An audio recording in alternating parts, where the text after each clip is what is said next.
After I resigned from DepEd, nakita nyo na yung pattern?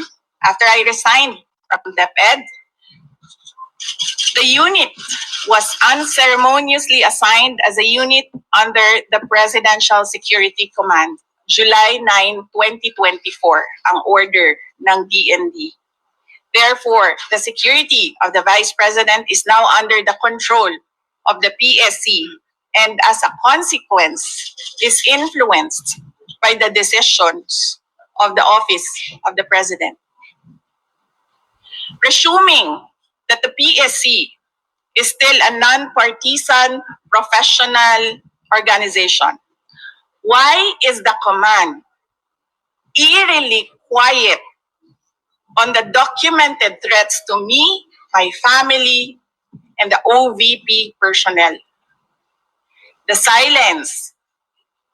Ito, natural assumption ito natin lahat. The silence is proof that the inclusion of the VP SPG in the PSC is clearly to undermine my security and nothing else. So that's one threat. Bigyan ko kayo ng listahan ng madami with proof. Ito, with proof. There's a DND order. Separating your security. Yes, no. Tucking my security under PSC, which is influenced Yes. by the decisions of the Office of the President. So ano yan? Lahat ng galaw ko, lahat ng ginagawa ko, kung saan ako, alam niya, alam nila. So anong gagawin nila? Anong value ng information sa kanila after ako mag-resign sa DepEd?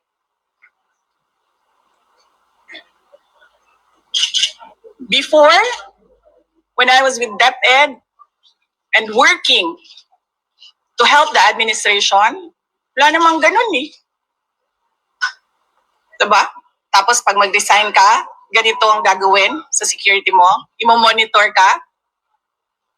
Oh, that's one threat. So, I'm coming up with a list of threats, pero we'll take that up baka next week na kasi tao lang po. Hindi kaya magsulat ng kayo, mga gagaling kayo, mabilis kayo magsulat. Ako, kailangan ko... Are you afraid? Are you saying that there's a threat for you to get killed by the administration? Well, that is a possibility. You see what they're doing right now? That is an example. They are undermining my security. That is just from the PSC. Hindi ko pa dinidiscuss ang galing sa PNP. Diba? You intend to hire? Yung nagsabi sa iyo ng dalawang tao, anong klaseng threat naman sinabi sa iyo? Pinari sa iyo? Hindi ko, mahirap kasi mag-browse ngayon. Hindi ko maalala yung words na ginamit. Oo. I don't trust my memory. Pero in what manner ba yung assassination ba? Paano ba yun? Hindi, iba yung words na no assassination plot. But the general message is threat to life. Yes. Something like that. Oo, wag niyo lang muna i-quote ha, kasi hindi ko maalala. I don't trust my memory right now, so I need to review the notes so that I give you a verbatim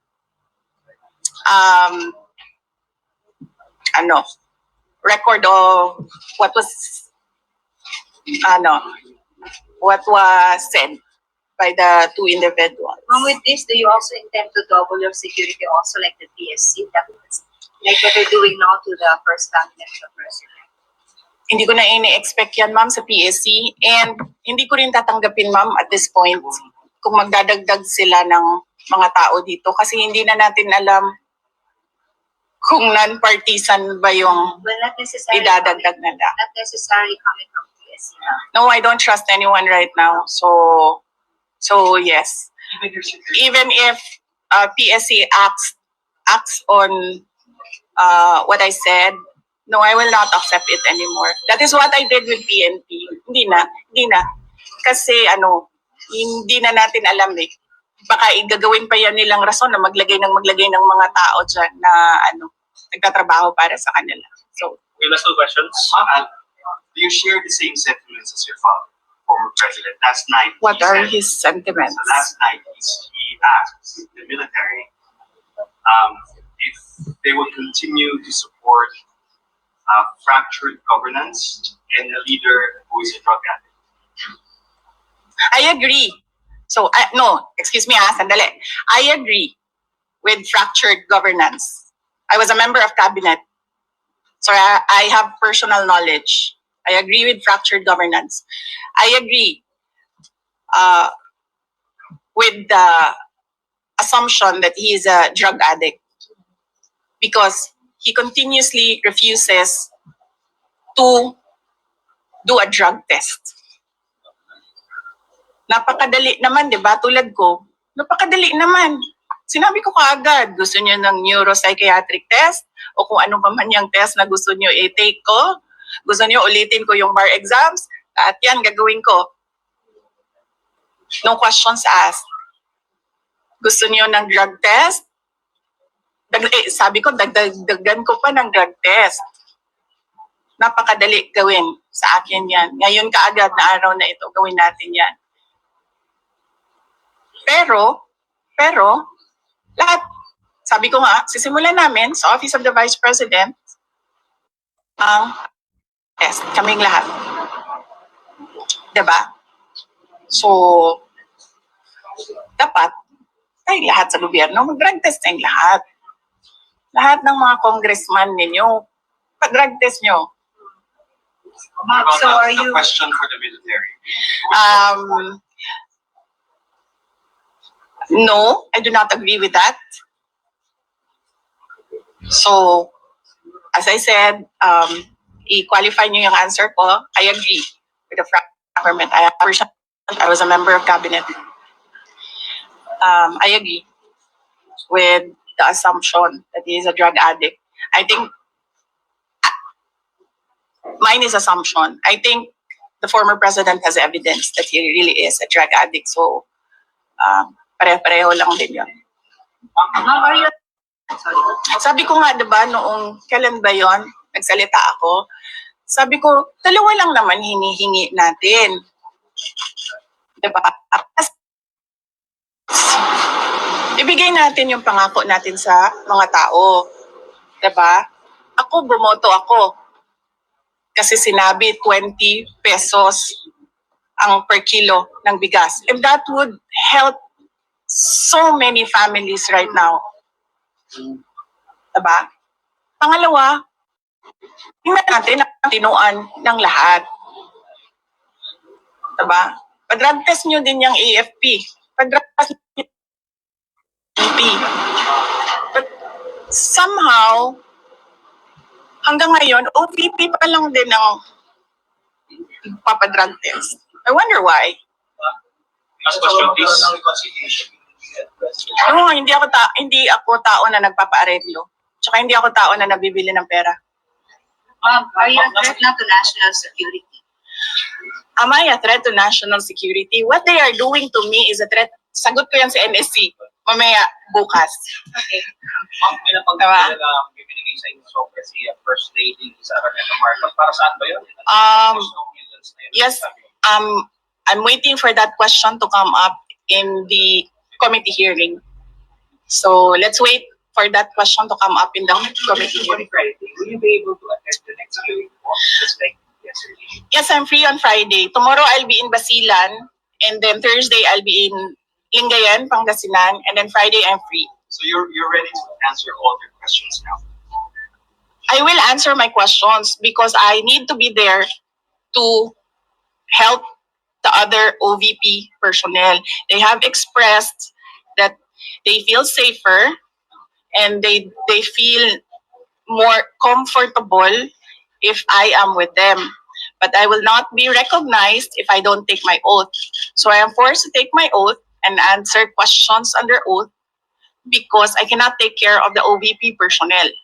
And for example, to explain how 125 million pesos were spent within a matter of 11 days, or they have questions about acknowledgement receipts. Will you explain all those or answer all those questions? Isn't it that they've been asking those questions from the resource persons, from COA, from the OVP personnel. So why will I answer again? I already answered when we sent our answers to the Commission on Audit. It was clear there. In fact, ayoko naman kasi mag-discuss ng CF but in fact, the 125 confidential funds had a notice of disallowance, but not the entire amount. Let's make that clear. Not the entire amount of the 125 million was disallowed by the Commission on Audit.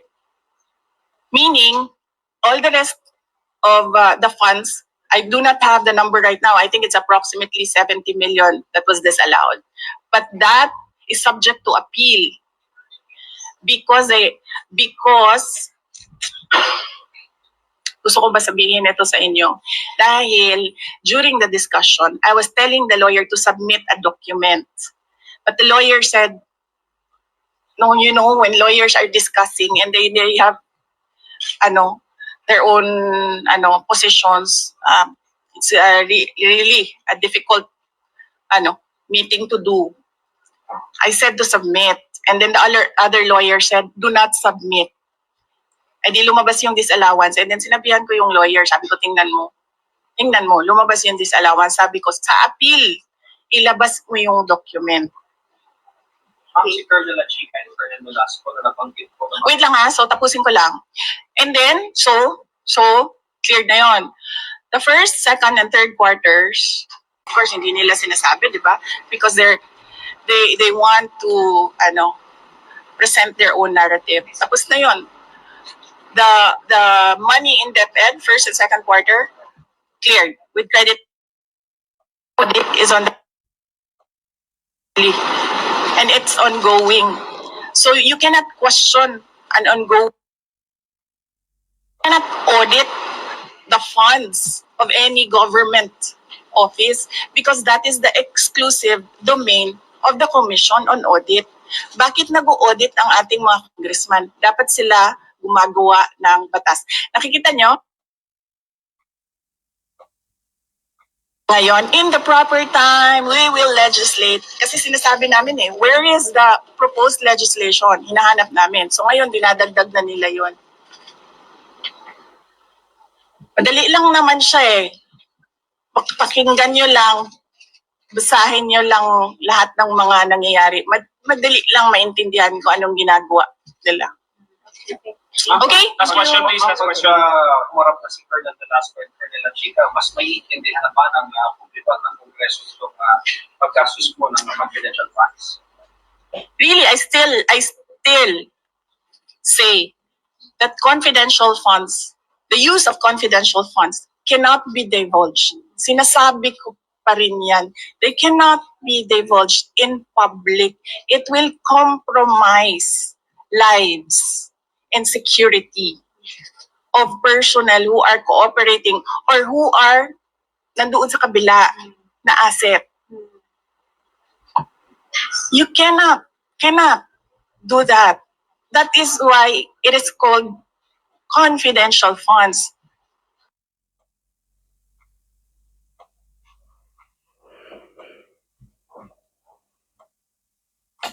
Pag humaharap sa pagdinig. Oo, kasi tineterrorize nila. Of course, magkakasakit talaga ang tao na hinaharas mo, tineterrorize mo.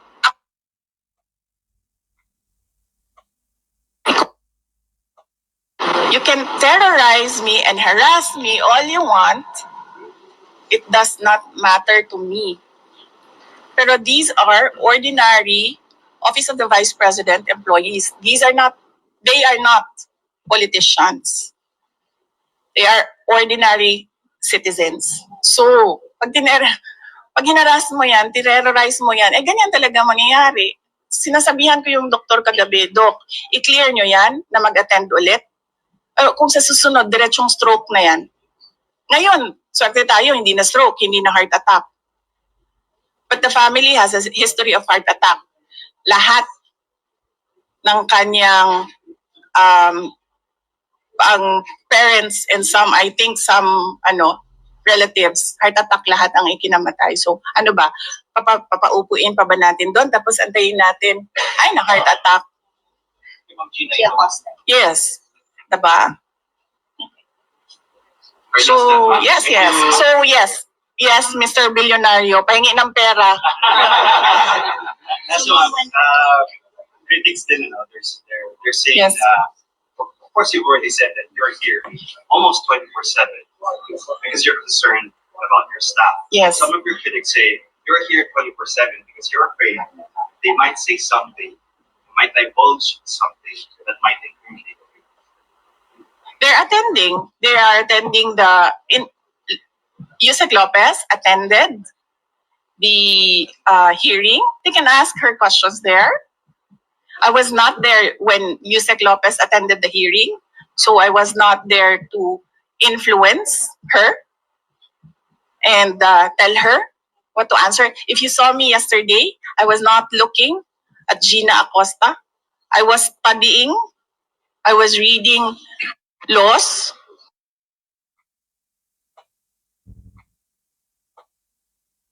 I was studying the rules of the House of Representatives. I was not looking at her. Pinapabayaan ko siya sumagot. Siguro umiiling-iling ako paminsan-minsan dahil I feel na hindi dapat dinadivulge sa public yung ibang mga sinasabi na ng kasama ko, pero wala akong magawa. Wala akong magawa. Kasi ayaw namin na ma-detain sila. So, sumasagot talaga sila. Si Edward Fajarda, not once did I coach him. Pero si Gina, I helped her with the term detail kasi she was trying to remember kung anong tawag nung isang tao na galing sa isang opisina na nililipat sa isang opisina, and that is called details. So I told her detail and she said details. Yung CFS from SDO, pinirasyo daw sa mga security officer. Yun talaga ma'am ang nature ba ng confidential funds? Yes, there is an SDO and there is a security officer and there is a head of agency.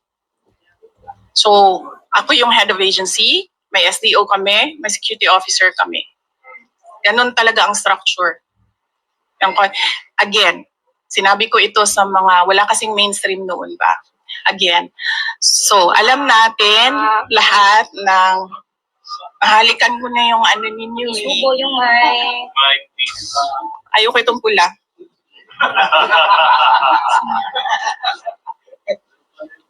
Saan galing yan? Ayun! Okay, saan? Saan ako? Okay. Alam nyo, di ba, meron kayong mga naririnig ng akusasyon ng nakawan dito sa ating gobyerno. Corruption in government.